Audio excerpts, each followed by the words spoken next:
Hello दोस्तों, कैसे हैं आप सभी। उम्मीद करता हूँ आप सभी बहुत ही अच्छे होंगे। तो आज के इस वीडियो में हम पढ़ने वाले हैं क्लास 12th का रसायन विज्ञान का पहले चैप्टर का बहुत ही इंपॉर्टेंट टॉपिक जो है सरल घनीय एकक कोष्टिका के लिए संकुलन क्षमता की गणना करेंगे इस वीडियो में। और इससे जो सूत्र प्राप्त होगा वो बहुत ही इंपॉर्टेंट है और ये जो गणना किया जाएगा ये बहुत बार बोर्ड एग्जाम में पूछा भी गया है और बहुत ही इंपॉर्टेंट है। तो चलिए दोस्तों हम देख लेते हैं। तो सबसे पहले यहाँ पे लिखा गया है कि सरल घनीय एकक कोष्टिका की संकुलन क्षमता। तो हमें ये पता होना चाहिए कि सरल घनीय एकक कोष्टिका क्या होती हैं, जिसको हमने पढ़ा दिया है अच्छे से।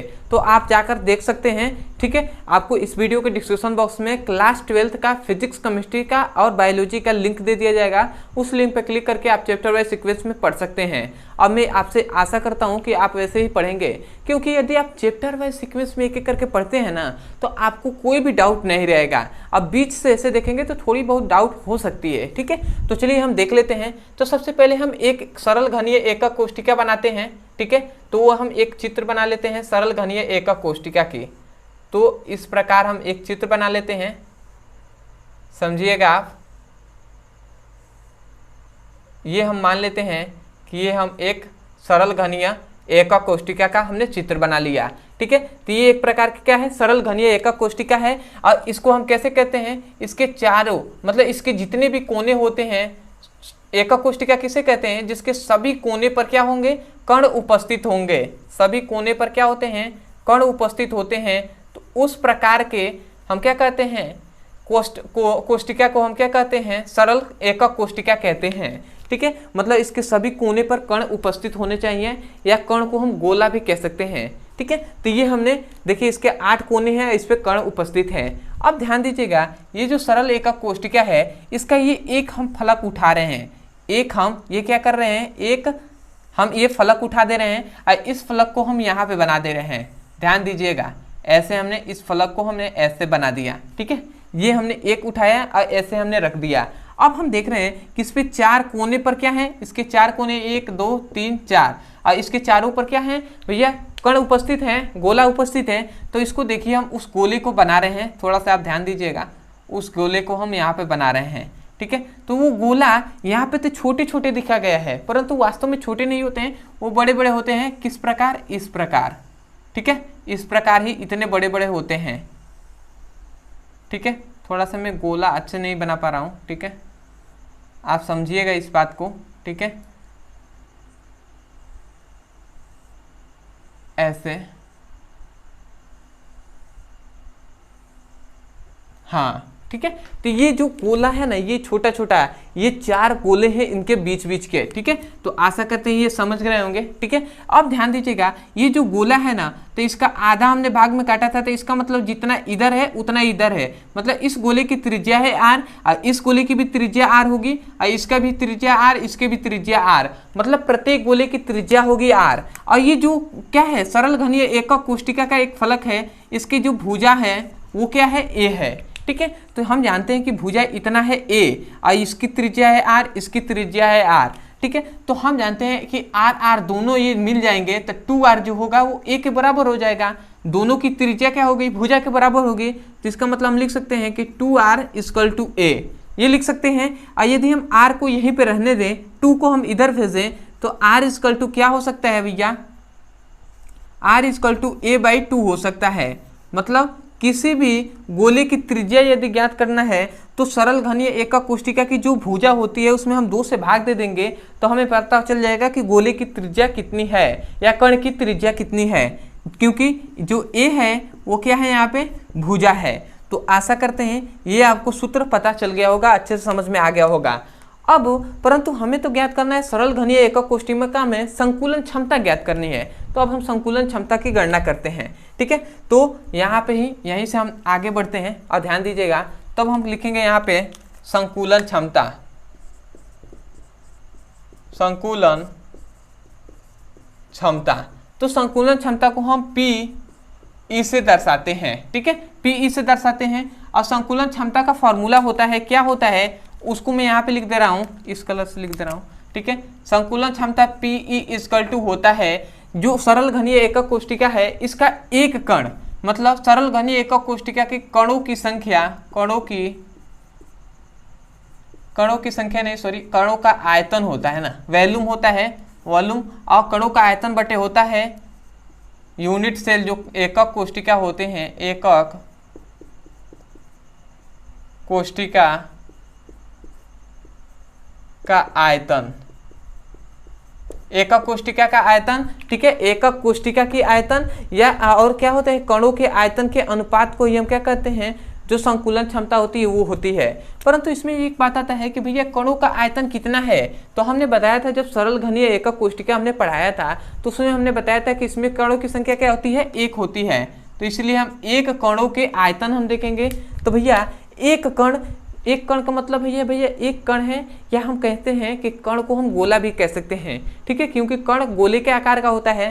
तो हम कह सकते हैं, मान लेते हैं ये गोला है, तो गोला या गोले का आयतन या कण का आयतन कितना होता है, तो हम जानते हैं गोले का आयतन होता है 4/3 पाई आर क्यू होता है, ये गोले का आयतन होता है। तो इसकी जगह पर हम लिख सकते हैं 4/3 पाई आर क्यू लिख सकते हैं ना। तो हम यहाँ पे लिख दे रहे हैं 4/3 पाई आर क्यू, क्योंकि ये गोले का आयतन है इतना। अब देखिएगा एकक कोशिका का आयतन, अब भैया एकक कोशिका देख रहे हैं ये एक घन के आकार का है कि नहीं, और घन का आयतन क्या होता है भैया, ए क्यू होता है कि नहीं, ए क्यू होता है। तो हमने ए क्यू लिख दिया, ठीक है।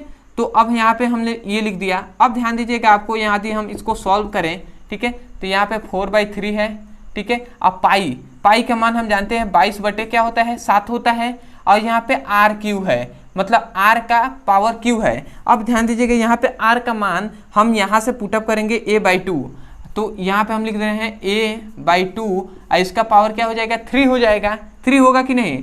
तो यदि हम इसको थोड़ा सा अच्छे से सॉल्व करें तो ये 3 का पावर a पे भी है और इस पर भी है, तो मैं थोड़ा सा यहाँ से ऐसे हटाऊँ और ये 3 का पावर इस पर रख दूँ तो a³ हो जाएगा, और यदि इस पर भी पावर 3 हो जाएगा तो इसका मतलब क्या होगा, 3 बार है 2, तो ऐसे हम 2 गुणे 2 कर सकते हैं, और 2 दूना 4, 4 दूना 8। इसका मतलब यहाँ पे क्या हो जाएगा, यहाँ पर मान आएगा 8, ये आएगा कि नहीं। तो ऐसे हमने लिख दिया डायरेक्ट, ठीक है, आप समझ गए होंगे, ठीक है, क्योंकि इतना गुणा भाग तो आना ही चाहिए। और जो AQ है वो हमने नीचे लिख दिया, ठीक है, ऐसे हमने लिख दिया। अब ध्यान दीजिएगा, इधर भी क्या है, अंश में है, अंश में है क्या, AQ है, ऊपर भी अंश में है, ये भी AQ है, तो ये दोनों कैंसिल हो गए। अब ध्यान दीजिएगा, 4 एकम में 4 और 4 दूना 8, ये कट गया। अब ध्यान दीजिएगा, 2 एकम में 2 और 2 11 बार में 22 कट गया। तो अब यहाँ पे 1 11 में गुणा होगा तो ये PE = क्या बचेगा,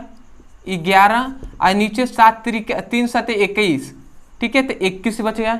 इतना बचा कि नहीं। अब ध्यान दीजिएगा, यदि हम 11 में 21 से भाग देते हैं तो हमें क्या मिलता है, 11 में हम 21 से भाग देते हैं तो 0 पॉइंट हमें मिलता है 5238, ये हमें मिलता है, ठीक है। आप भाग करके देख सकते हैं क्या मिलता है, 0.5238 ये मिलता है। अब ध्यान दीजिएगा, यदि हम 8 को, जो ये 8 है, यदि हम इसको 3 अंकों तक लाना चाहें तो हम जानते हैं कि 3 अंकों के बाद यदि कोई 5 से अधिक होता है तो एक हम इसमें क्या कर देते हैं, जोड़ देते हैं। तो इसका मतलब PE = क्या हो जाएगा, 0.524 हो जाएगा।